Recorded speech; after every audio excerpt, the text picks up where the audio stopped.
This movie is about a man who dies and comes back to the house he lived in with his wife and proceeds to haunt that house for several hundred years. How do you go out, get an Academy Award-winning actor, call them up and say, hey, look, so I want to shoot this movie and I want to cover your face the entire time? How does that conversation go? That's exactly what happens. And the only difference was that I texted him rather than called him. He had, shot Manchester by the Sea about a year prior, and it hadn't opened yet. So he had some free time, and Casey is someone who is just totally willing to experiment. He loves to push both himself as an actor, but also the possibilities of cinema further. He likes to really try things that are new and uncomfortable and strange, and he wants to make movies that are provocative. And this just, fit all of those checked all those boxes for him. So, I told him that he'd be playing a ghost, and I don't know if he believed me until I started sending him pictures of the costume, but there was never any wavering on his part. He was totally down to do it and happy to commit. What kind of trouble did you have filming an actor under a sheet the whole time? It was a trial and error process. I mean, for him, it was very, very uncomfortable and very hot because we were shooting in Texas, and this time last year, so it was about 110 degrees out in a house that, didn't really have air conditioning. So it wasn't the most comfortable costume to wear. And one of the things that we realized as we were shooting was that we needed to not recognize him as an actor underneath that sheet. My initial thought was that he would get to do a lot of physical performing. He would get to use his body language to express himself in lieu of his facial expressions and his voice. But that just didn't work. It was too clunky. It felt like a person wearing a sheet rather than a ghost. And so in spite of the fact that this ghost is very practical and handmade and has a lot of Halloween costume attributes to it, it still needed to feel ethereal. It needed to feel like a phantom. It needed to have a spiritual side to it. And so we needed to remove the humanity from underneath it in the same way that when you look through the eyes, you don't see any eyes back there. It's just darkness. And that was a challenge. That was something that took a while to figure out, and we had to shoot and reshoot things and just gradually we had to teach ourselves how to make this ghost work on screen. And I imagine that it was quite a struggle, because I mean, the whole movie, the ghost kind of, I don't want to say it walks the border, but it's like, it's not quite comedy. Like you see these kind of weird, ironic situations. It's almost funny, but it's still kind of got that weird, ghosty vibe to it. So it's a tightrope walk, and there's lots of footage that no one will ever see where, it didn't work. One of the common things that would happen is that he would be in a house and the door would slam or shut behind him, and his whole trail would get caught in the slamming door. And that was funny, but the wrong kind of funny. The image itself is very amusing. There's a great degree of humor in the ghost implicitly, and we wanted to embrace that, but also allow all of the other emotions and feelings to come out as well. Like, humor is a wonderful gateway. It's a gateway emotion, and once you've laughed at it, the movie starts putting all these other emotions and applying them into onto that ghost's face and into the world around him, and we wanted to make sure we were finding the right balance. Now, speaking of emotions, when I saw this movie, it really kind of reminded me of like somebody going through a breakup, and you bump into someone or you see some activity on social networking, and like you can't talk to them. There's that barrier, and there's unresolved issues. Now, Casey, I believe, went through a divorce I think it was around the time you guys shot this. Did you guys kind of tap into that? Was he trying to draw on that for the role?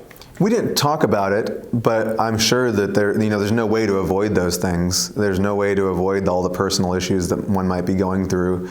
And so I'm friends with both him and his now ex-wife. They're wonderful people, but it was one of those things where we didn't want to make this about that or dig into it in a very explicit degree. So we never talked about it, but we did, everyone was aware of it. And I'm sure that played into not only his decision to make this movie in the first place, but into what he was doing on set as well. Now, one thing I noticed about the movie is it has some very long scenes or shots that you don't typically see in a movie these days. Normally it would be accomplished with a few cuts or a montage. You've got one scene in there where the wife, after losing her husband, eats an entire pie. Was there a reason these scenes were so long? I find long scenes like that both peaceful and meditative, but also uncomfortable. And I wanted to find the balance between those means. I wanted the audience to feel as if they were seeing something they shouldn't be seeing, and I wanted the length of time at which they had to, spend in these private moments to be, discomforting.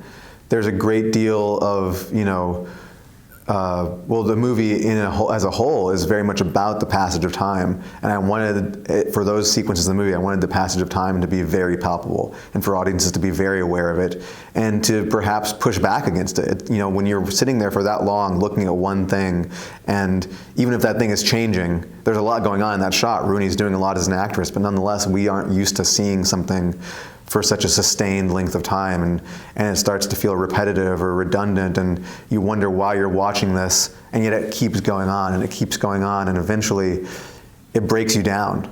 Hopefully. Either it breaks you down or you leave the movie, but it breaks you down and you start to understand time in a different way, and in a way those scenes are teaching the audience how to watch the movie. Now, this movie had Casey Affleck and it also had Rooney Mara. This is not your first time working with the two of them. You had them in Ain't Them Bodies Saints. Why cast the same people as a couple again? Well, there's always, a lot to be gained from, familiarity when you're making a movie. If everyone trusts one another already, then you're, a lot further off than you would be if you were working with someone who you'd never met before. So that was a big part of it, just being able to work with friends. But I also wanted them to be on screen together again because they have such a wonderful chemistry and an incredible dynamic. They really do care about each other, and that comes through on camera. And knowing that they had very little screen time together before Casey's character dies, I wanted to make sure that the scenes they share together felt like a real couple, a couple who have history and who really truly do love one another in spite of the fact that they might drive one another crazy. So getting the two of them together bought us a lot of leeway in terms of being able to establish a dynamic on screen and then tear that dynamic apart. Now, you're doing another movie with Casey Affleck, and this one's Robert Redford as well, I believe. Mm-hmm. The Old Man and the Gun? Yeah. What's going on with that one? We finished shooting it a couple weeks ago, and so we're editing it right now, and I'm sure it'll be out sometime next year. But it's a true story about a 70-year-old bank robber who just can't quit robbing banks, and that's the character that Robert Redford plays. And this is a project that Redford brought to me. It was a character that he'd wanted to play for a while. It's based on a New Yorker article from 2003, so I adapted it, and we just finished shooting it. So it's in those early stages of post-production where we're trying to find the right shape, but it'll, Fox Searchlight has it, and we'll probably release it sometime in 2018. Getting back to A Ghost Story, just two more questions on that. The note is a big deal in the movie. Rooney Mara's character, writes the note and leaves it, and he spends like half the movie trying to find this note. We never actually see what the note says. What does it say? Rooney knows. I don't know. She says she doesn't remember what it says, but I wanted it to be a private thing for her. I wanted it to be something that mattered to her and that she could, and she wrote it down, folded it up, painted it into that wall, and then went down with the house. So we are, kind of like giving ourselves a nice out as filmmakers by saying we literally don't know what she wrote on that note, but it also doesn't matter. Everyone's going to wonder what it says, but whatever it says it wouldn't be satisfying. Like, there's nothing they could say that would actually be satisfying, but it's satisfying to Casey's character because he knows her and they have a history together.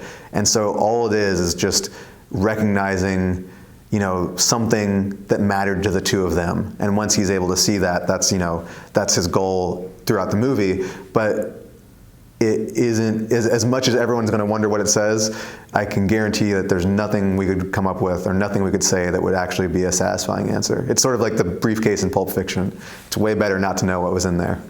Now, why did it take him the whole movie to get to the note? Because we see him, he can throw dishes, he can affect things as being a ghost, but for some reason he can't get in that wall to get to the note. We had all sorts of rules about how he touches things and the ways in which he can touch things and interact with the physical world that sort of gave an explanation in a logical sense as to why it was taking him a long time, but ultimately it didn't really, the movie didn't need it. It felt redundant. And so the truth is, as much as in the same way as Patrick Swayze learned how to interact with the physical world in Ghost, it just took him a while to find the right emotion to touch things or to physically interact with things. And also, it's really hard when you're wearing a bed sheet to get through those real thin cracks in the wall. But ultimately, we were just like, let's just let that be one of those things that carries, the arc of the movie, but that we don't really explain too much.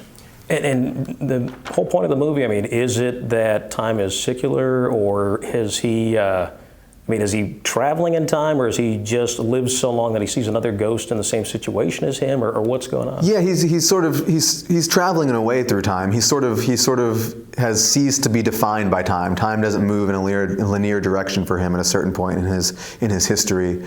But that's not the point of the movie. That's just part of his journey. The point of the movie is learning what one needs to do in order to move on in life. Not just in death, but in life. And in this movie, he needs to let go. He needs to let go of sentimentality and his attachment to things. And that's something that we as living human beings don't necessarily need to, hold to be true, but that is important to at least consider.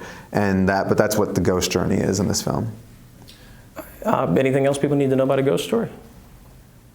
It is a really, hopefully, beautiful and comforting experience, and will leave you with a feeling of peace and solace. I mean, it's meant to be a very cozy movie as much as it is a movie about existential alienation. So hopefully, you sit through that pie scene and engage with it and find all of the things that lie on the other side. Please make sure to like, subscribe, comment, all that fun, usual stuff, and I'll see you soon.